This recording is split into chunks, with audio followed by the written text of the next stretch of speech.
So around about this time last year, I released my video on Matt Walsh's documentary What is a Woman, where I attempted to provide some counter-arguments to the transphobic propaganda portrayed in that documentary. With it being released on the first day of Pride Month, I noticed that the political climate on YouTube at the time was getting vitriolically anti-trans. Not that it wasn't transphobic before, but with the release of this documentary, it was inescapable. For me, I was seeing promos for this documentary everywhere. Its ads were playing on almost every video. I was getting ads for it on videos made by trans content creators. It was frustrating for me to see such level of hatred and bigotry, and not to mention misinformation being spread out in the open, getting promoted by the YouTube algorithm. And worse, at the time, there were barely any counter-arguments made by the opposition. It is fine now, as larger content creators like Jessie Gender have stepped up and made some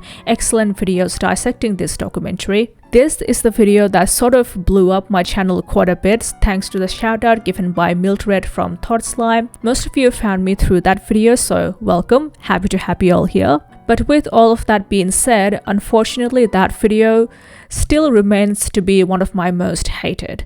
It's not as bad now since it did find its intended audience eventually, but at the time of me uploading it, I only had about 200 subscribers. So eventually the Daily Wire and Matt Walsh's fans found my video and completely dogpiled on me. It got so bad that at some point I decided to stop reading comments altogether. At one point it had a 90% dislike ratio. Even to this day I receive hate comments on that video occasionally. But worst of it all was when it got falsely flagged for copyright and eventually got taken down by the Daily Wire team, who also striked my channel. It is still so baffling to me because the video in question only had a bit over 2,000 views at the time, and like I said, I only had about 200 subscribers back then. But still, the fact that they went out of their way to find my video and went through the efforts of taking it down and striking my channel, I have no words. Like, it left me speechless that a company that is worth millions would go out of their way to strike down such a minuscule channel as mine, a video that wasn't even doing well algorithmically. Like, 2,000 views is barely anything in the grand scheme of things. I freaked out. I legit had a panic attack 7 in the morning when I found out about this. The way it works on YouTube is that if you feel that you have been wrongfully striked, you can appeal it. The appeal process involves giving out your personal information like your full name and address to the claimant, so I had to do that, unfortunately. After you have appealed, the claimant has 10 days to respond, where they can either choose to remove your strike or take it up to the next stage, which is a lawsuit. Again, I cannot stress this enough. I had 200 subscribers. If they decide to sue me, my channel would die and nobody would even know about it. I decided to reach out to various other content creators who make similar content to mine to let them know what happened. Xander Hall was one of them. We spoke in Twitter DMs and he did say that he would mention this on one of his streams. I don't know if he actually has because I don't really watch his streams. Some people suggested that I make a video calling them out, but I still wanted to give them the benefit of the doubt and decided that if they take it to the next stage and sue me, that is when I would publicly call them out. But thankfully it didn't get to that point because I received no response within the next 2 weeks, and if the claimant does not respond, YouTube is obligated to put your video back up. So thankfully the video is back up now and the strike was removed, but needless to say, those 2 weeks were stressful. Like, I wouldn't say it was the most stressful 2 weeks of my life, but it is up there. Even now, as I dug through my emails for this video, even after almost an entire year going through these emails, it still makes my heart pound against my chest. The fact that this is the video that got me traction and got me most of the subscribers that I currently have is pretty odd to me, because that video was not intended to persuade anyone at all. I made that video for the allies, for the LGBT+ community who already agree with and support trans rights. I made that video because as an LGBT person myself, I felt alienated in that climate where transphobia was so rampant. I wanted to support people like myself through that that video, being like, hey, you're not alone. Even if it seems like a majority of the internet hates you right now and doesn't want you to exist, I still support you. There are still people that will stand by you. Which is why if you have watched that video, you would notice that I was not taking myself seriously at all. While I did do my research, came up with as many counter arguments as I could, for the most of it I was just fooling around, making stupid jokes. But in the hindsight, I do feel that there were some topics that I should have handled with more care, and as stated by the title of this video, the topic of trans women in women's bathrooms and women's spaces, the bathroom debate, is one of them. So a bit of context for those who haven't watched Matt Walsh's documentary. The first hour of the documentary, he just goes around asking people what a woman is. He goes to Women's March, interviews professors, doctors, visits this tribe in Kenya, but none of them seems to know what a woman is. How can we find out? Yeah, you know what? Fuck that shit. Let's talk about why trans people shouldn't exist. I kid you not, the rest of the documentary just goes on a full tirade on every single argument that you have heard of against trans people, from trans people in sports to trans people in bathrooms to protecting the children. I'm not going to talk about them here. Again, you can go watch my initial video if you're interested. And all of this happens in less than half an hour. Like for the first hour of this 90-minute documentary, barely anything is happening, and then for the remaining 30 minutes, too much is happening. And even during the first hour, Walsh seems so done. Like even when he gets to interview people in relevant fields who gives him comprehensive and insightful responses, he pretends not to listen or deceptively edits them out. He can't even pretend to care. The entire time he's like, oh, can we just start shitting on trans people already? Which is one of the many reasons why this documentary is awful. Even if I did agree with Matt Walsh,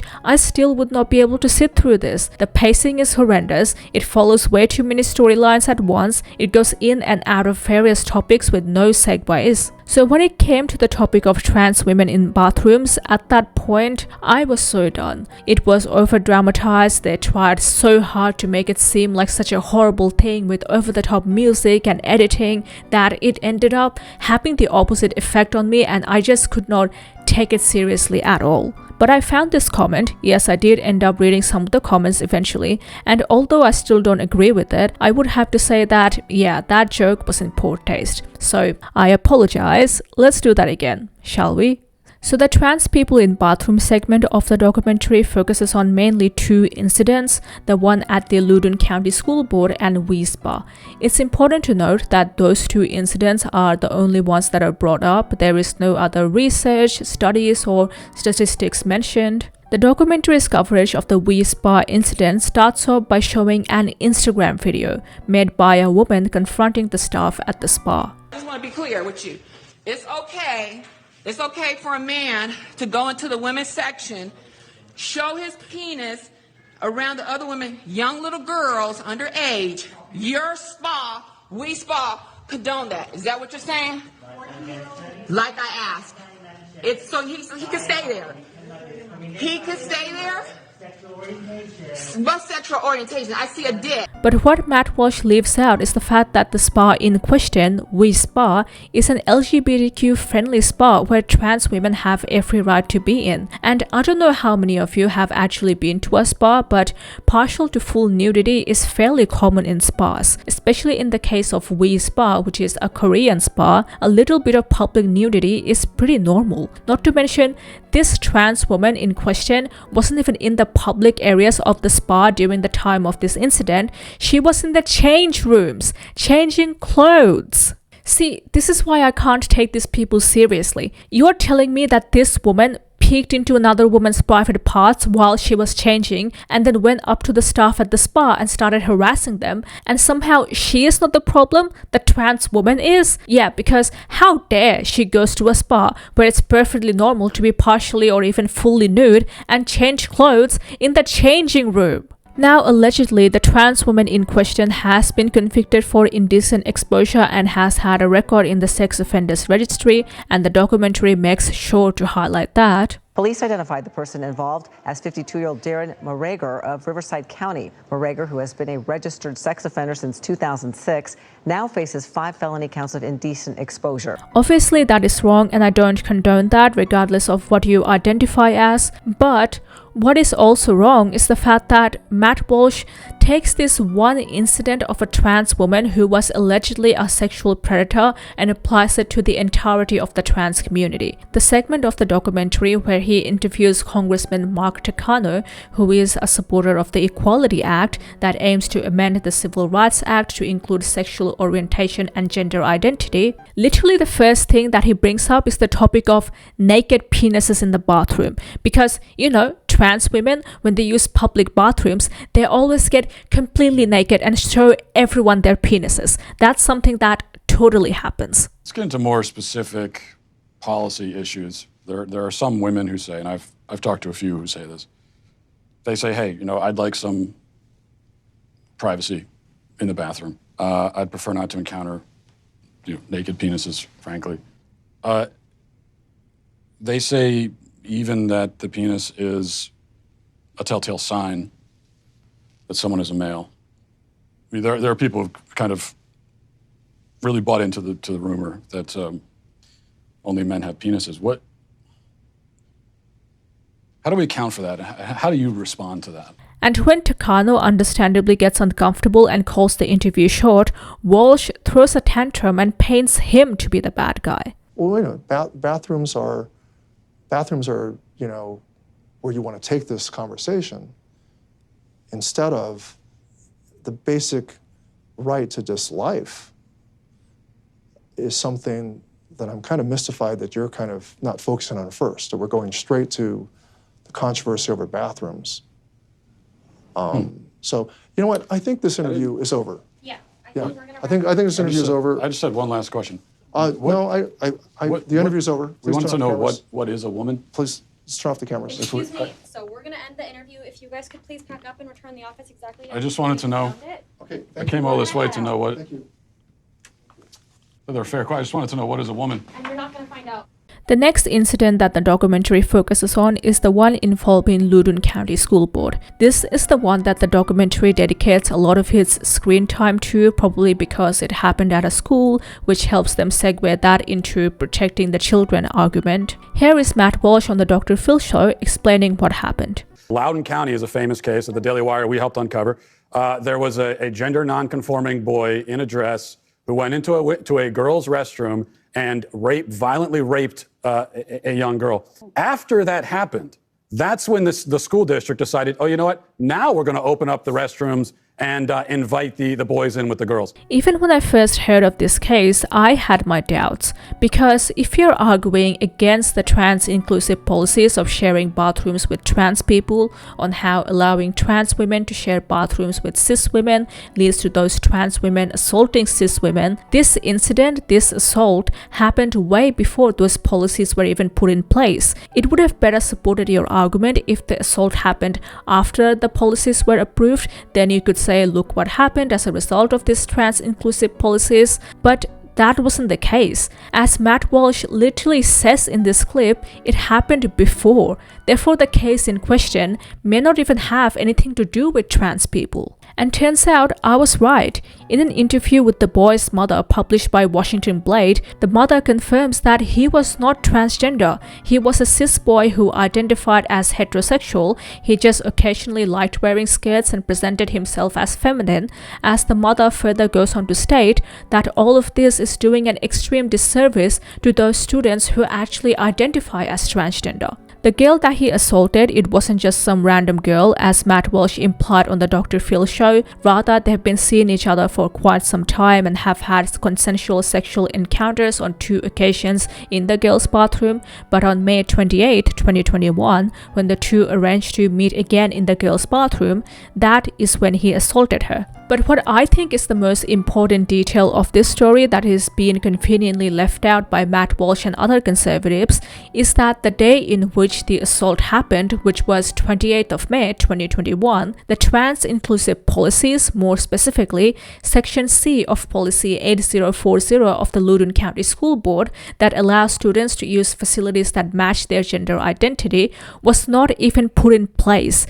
In fact, the school board did not even approve it till August 11, 2021, over 2 months after the assault had already happened. Therefore, this narrative that Matt Walsh is trying to paint with this story, framing trans women as these sexual predators that would prey upon cis women if they were allowed to use the same bathroom, completely falls apart. While I do want to be clear that I am in no way trying to downplay what this girl went through because that is horrible and traumatic, but this story had nothing to do with trans people. If anything, it proves quite the opposite. It goes to show how baseless this argument really is, as if there ever were a predator that is looking to assault women in bathrooms, something as trivial as science saying for women only is not going to stop them. As this incident took place 2 months before those policies were even approved, yet that didn't stop this boy from going into the girl's bathroom and assaulting this girl anyway. Isn't the main issue here is the fact that Matt Walsh is purposefully conflating trans women with men in dresses, which is why he is unable to make the distinction between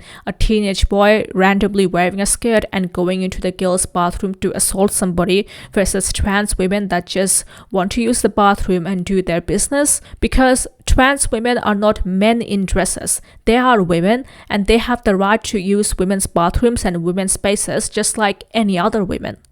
Yet the documentary continues to refer back to this case to vilify trans women, to deny trans women their right to use bathrooms or to even simply exist. There is this really awful montage that is played around the end of the documentary where they would take something that is being said by a trans rights advocate and then play a clip that is supposed to contradict what is being said. The documentary does this a couple times, and when it came to the issue of trans women in bathrooms, it again referred back to the Loudoun County incident, but it is so dramatized, so over the top with editing and background music, making it really obvious that its intent is not to fact check or spread the truth, regardless of how much Matt Walsh claims it to be, but rather to promote fear and outrage. Do we have assaults in our bathrooms or our locker rooms regularly? To my knowledge, we don't have any records of assaults occurring in our restroom.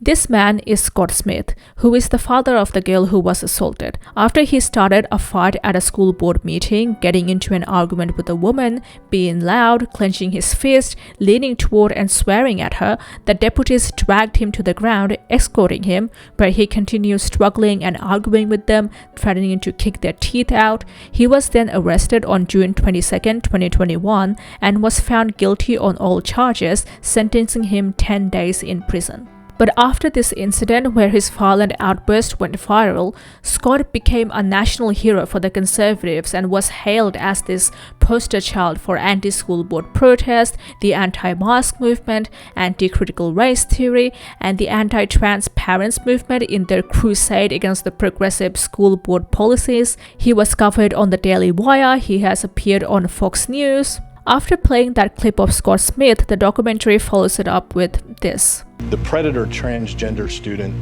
or person, simply, it does not exist. The Virginia Department of Education says it is now reviewing whether the Loudoun County School District has properly reported cases of sexual assault. This comes after a 15-year-old was charged on 2 separate occasions for assaulting 2 different students at different schools. Again, as I keep reiterating over and over again, this case had nothing to do with trans people. Firstly, the perpetrator was not transgender, and secondly, the assault happened before those trans-inclusive policies were even approved by the school board. So really, what was the point of having this clip of Scott getting all rowdy and violent in the documentary, aside from provoking fear and anger? The documentary ends with this climactic speech provided by Matt Walsh to the Loudoun County School Board, where he calls the board members child abusers for approving trans and gender diverse inclusive policies. You are all child abusers. You prey upon impressionable children and indoctrinate them into your insane ideological cult, a cult which holds many fanatical views, but none so deranged as the idea that boys are girls and girls are boys. By imposing this vile nonsense on students to the point even of forcing young girls to share locker rooms with boys, you deprive these kids of safety and privacy and something more fundamental too, which is truth. If education is not grounded in truth, then it is worthless. Worse, it is poison. You are poison. You are predators. I can see why you try to stop us from speaking. You know that your ideas are indefensible. You silence the opposing side because you have no argument. You can only hide under your beds like pathetic little gutless cowards hoping we shut up and go away, but we won't. I promise you that. Well, tell you what, Matt, I do have an argument. I do have points and studies and evidence that I can refer to that would completely dismantle your worldview. But really, it is you that is going out of your way to silence people like me who try to speak out. My video responding to your documentary was one of the first videos made on YouTube that actually attempted to engage and argue with your points. Yet, you came in with your donor-funded, multi-million-dollar company and falsely strike down my channel that had barely 200 subscribers at the time. Another thing that I wanted to highlight about this documentary is the language that is used to refer to anything related to trans people. It is very over-the-top, exaggerated, emotive language. Say medical transition, things like puberty blockers are referred to as drugs given to children, chemical castration. Hormone replacement therapy is called pumping full of cross-sex hormones. Surgeries are called mutilation, butchering children. This is not just about this documentary specifically, but every time Matt Walsh or any other conservatives talk about trans people, they use this over-the-top, graphic, emotive language. Going back to Matt Walsh's segment on the Dr. Phil show, after describing what happened at this school at the Loudoun County, he goes on to say this. Now here's what happens. Because we hear a lot about, well, gender nonconforming people, transgender people, it makes them feel bad if they're not given access to the bathrooms they want. Well, okay, so they have their feelings. What about the feelings of the girls who are getting raped? I think using such language and strawmanning extreme cases like the one at Loudoun County serves two purposes. Firstly, using emotive language like this can cause you to be blinded to the facts, the reality, and secondly, it makes it so that if anyone tries to speak out, they can be very easily strawmanned. Oh, so you care about trans and gender non-conforming people? What about the girls who are getting raped? Don't you care about the girls that are getting raped? It is very manipulative and deceptive. The way Matt Walsh talks about this, he makes it sound like this is happening on an everyday basis, this phenomena of trans women going into bathrooms to assault cis women, when in reality, there is currently no evidence that allowing trans people to have access to bathrooms that match their gender identity leads to an increase in sexual offenses.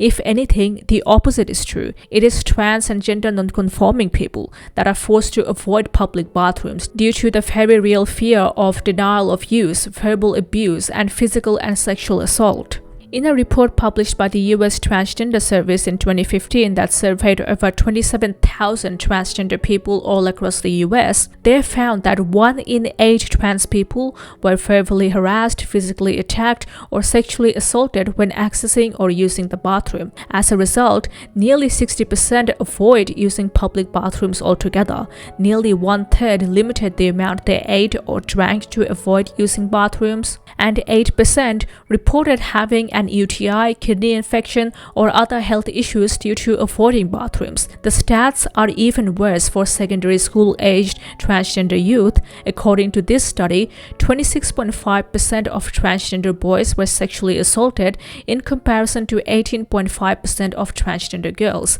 And turns out, restricting bathrooms actually leads to an increase in the likelihood of sexual assault for these children. Matt Walsh being the defender for the girls who are getting raped is so funny to me because within months after his documentary came out last year, some old audio clips of him surfaced of when he was working as a radio host prior to YouTube, where he claimed that teenage pregnancy is not a bad thing because it has already been that way and girls between the ages of 17 and 24 are the most fertile. Ever since the beginning of time, teenage girls have been getting pregnant. It used to be more common. The peak, ever since they started keeping records of these things, which they only started doing recently, like in the 20th century, but ever since they started keeping records, in 1957 was the peak for teenage pregnancy. 1957. Not 2009, well, back not then, today. All of them were supposed to have kids. Like, that's when you had kids. That's my point, okay? So to all of a sudden act like this phenomenon of girls getting pregnant at a young age that we consider young, 16 or 17, to act like it's a new thing is ridiculous. It's always been that way. Even biologically, and this is me just stating, I'm just, right now I'm going to start by just stating facts. So fact number one, it's not a new phenomenon. Fact number two, in fact, it's a phenomenon that was more common earlier in history, and for, you know, first less civilized 6 to 10,000 years of human existence, it was a normal thing. Fact three, girls between the ages of like 17 and 24 is when they're technically most fertile. Yeah. Okay? That's biological. That's a fact, all right? I'm just stating facts. That's all I'm doing. Firstly, no. That is not a biological fact. It's actually in your 20s that you are the most fertile, between the ages of 20 to 24, that you have the highest chance of getting pregnant. While your fertility does start to decline gradually after that, it is not impossible to conceive. Getting pregnant in your adolescent years, like at age 17, as Matt Walsh is promoting, puts you at a greater risk of developing eclampsia, infection, preterm birth and labor, alongside many other complications. Secondly, the reason teen pregnancy was at its peak during the 50s is because girls and women were seen as property. Many women were forced into marriage at an early age, and this high rate of teenage pregnancy was not due to these girls agreeing to it consensually, but rather it was the result of marital rape. In fact, any teenage girl, I don't care if it's legal where it happens, who gets impregnated by an adult man should be considered rape. This is what he is promoting. Truly an advocate for the feelings of the girls getting raped. What about the feelings of the girls who are getting raped? Hi, so this bit of the video is being filmed on a different day, so if things seem a bit different, that's why. But I could go on all day pointing out all the hypocrisy, debunking misinformation, quoting studies and the stats and the evidence till I'm blue in the face, but I'm not going to do that. Because firstly, this is something that has already been done before by people who are much more qualified and eloquent than I ever will be. And secondly, given the state of US politics regarding trans rights, it's pretty pointless. Just this year alone, over 500 anti-LGBTQ bills have been proposed, out of which 79 of them passed. Out of the ones that passed, 8 were bathroom laws restricting access to bathrooms for transgender people. The thing about all these bathroom bills is that so much of it are proposed with trans women in mind, the vilification of trans women being predators that would prey upon cis women in bathrooms, so they must be stopped, that they've forgotten that trans men exist. Yes, trans men. Men who look like this would now be forced to share bathrooms with women just because they were assigned female at birth. In Ohio, a 20-year-old transgender man was beat up for using women's restrooms. Upon entering the women's bathroom, a group of men assumed that he was a transgender woman trying to use women's bathrooms, and then they beat the living hell out of him. When the police arrived, he was the one who got arrested. There was no way for him to win in this situation. He was literally doing what he was told, following the law, using the restroom that matched with his biological sex, yet he got physically assaulted and arrested nevertheless. So it's clear that it's not really about the bathrooms, it never was. It's about restricting trans people from public as much as possible. Just on July 1st, so about a week into writing this, Florida's Governor Ron DeSantis signed HB 1521, a bill that would criminalize trans people for using public restrooms. It states, females and males should be provided restrooms and changing facilities for their exclusive use, respective to their sex, in order to maintain public safety, decency, decorum, and privacy. Which, how are they going to enforce that? Do you have to carry around your birth certificate with you every time you need to use the bathroom? Is there going to be a security guard in front of every bathroom inspecting people's genitals? What do you mean by decency? The bill defines females as someone who produces eggs. What about women who can't produce eggs? So infantile, elderly, menopausal women can't use restrooms either? None of this is specified in the bill. The point is that this is something that is not going to affect trans people only. Intersex people are also going to be affected. Even cis people who do not present their gender in the traditional way is going to be affected. There have already been cases where cis, masculine, butch lesbians were harassed and assaulted for using bathrooms. This is something that cannot be tackled through debunking misinformation, stating facts and evidence. So for the remainder of this video, instead of debunking, I want to analyze the hysteria behind all these bathroom laws, how it came to be, and really, what's up with all these bathroom bills? For the longest time in media, there were barely any representation for transgender people, and the ones that they did have were not very good. Characters like Frankenfurter from 1975's film series The Rocky Horror Picture Show and Divine from John Waters' 1972 film Pink Flamingos portrayed transvestite cross-dressing women as a joke, as over-the-top, at times dehumanizing comedic reliefs. Fast forward to 21st century, we had TV series like Mrs. Brown's Boys and film series like Big Mama's House that explores the idea of men dressing up as women, but as a mocking caricature type way. The other trope was the transvestite cross-dressing serial killer trope, where the male serial killer lures their victim through dressing up as female in order to gain their trust and get them to lower their guard. The oldest portrayal of this trope that I found is 1960s thriller film Psycho, directed by Alfred Hitchcock, with its murder scene where Marion Crane, played by Janet Leigh, gets brutally stabbed in the shower. Now, I'm not saying that Psycho is transphobic. I don't think Hitchcock even made this film with trans people in mind, but I do find it interesting that one of the most iconic murder scenes in the history of film and television is of a man in a dress brutally stabbing a woman in a bathroom. Fast forward to 1980s, we had Dress to Kill, directed by Brian De Palma, where serial killer Elliot dresses up as a woman to kill his female victims. In Dress to Kill, Elliot was actually said to be transgender, or transsexual rather, it was called back then, and his killing rampage began after he was refused sex reassignment surgery. It is the woman trapped inside of him that threatened to the point of murdering someone whenever Elliot felt sexually aroused by a woman. And then in 1991, we had the biggest, perhaps the magnum opus of the transvestite serial killer trope with The Silence of the Lambs, where mentally deranged serial killer Buffalo Bill hunts down young women to create a suit out of their skins after being refused sex reassignment surgery due to his violent tendencies. Bill was also portrayed as a fetishist who gets aroused at the sight of himself being presented as a woman, as shown by this scene where he seductively applies makeup while saying this. Would you fuck me? I'd fuck me. I'd fuck me. I'd fuck me so.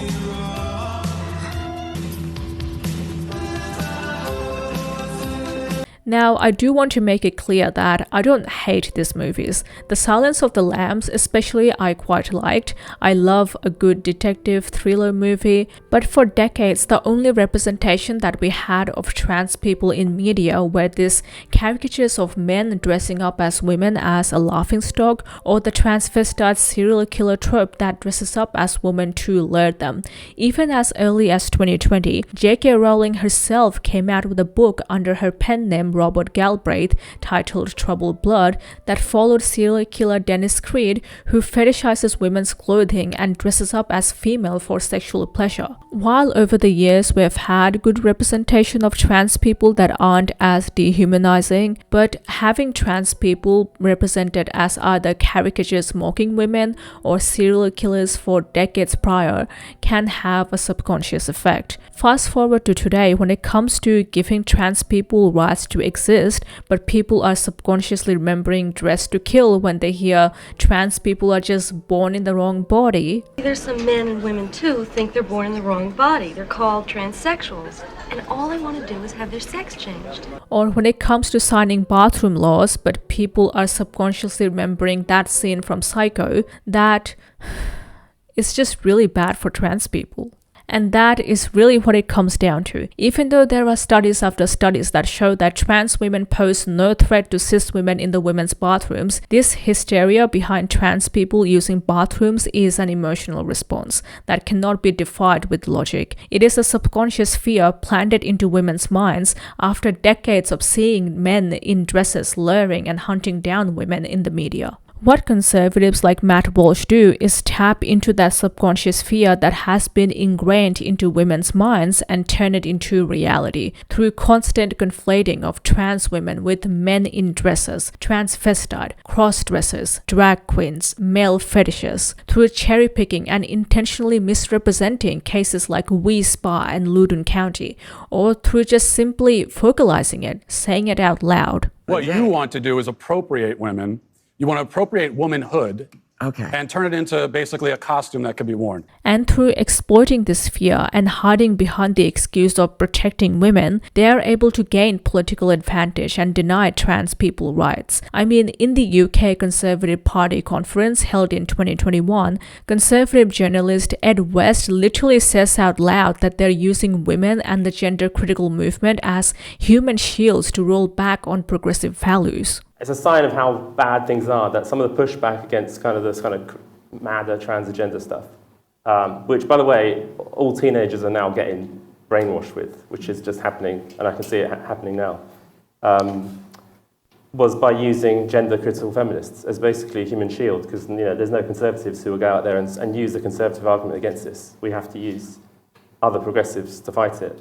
What is infuriating is that in all of these arguments, debates against trans people, there can be a good faith conversation that you could have where you could analyze and have a meaningful exchange, but that is not what is happening. Instead, under the guise of debate on these issues, they're able to exploit the fact that there is no correct answers, there is a lot of gray areas, and it turns into this really sinister pipeline of not wanting trans people in sports, not wanting them in bathrooms, to not wanting them near children, to not wanting them in public life.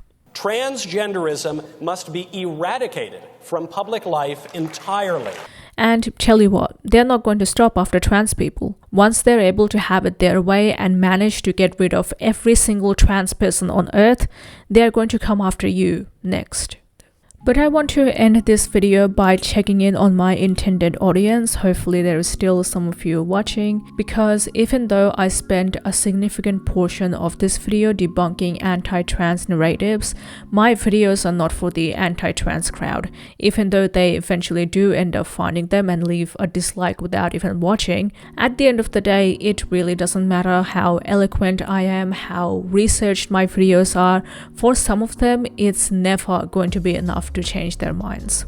But for trans people, seeing yourself as either mocking caricatures or monstrous serial killers cannot be psychologically healthy, and checking in with our community, the trans community, should hold the utmost importance during these times. As important and useful as it may be to engage with anti-trans public figures like Matt Walsh, J.K. Rowling, Posey Parker, or whoever, to have counter-arguments in hand for their rhetoric, it should ultimately come second to fighting for trans people's rights to exist.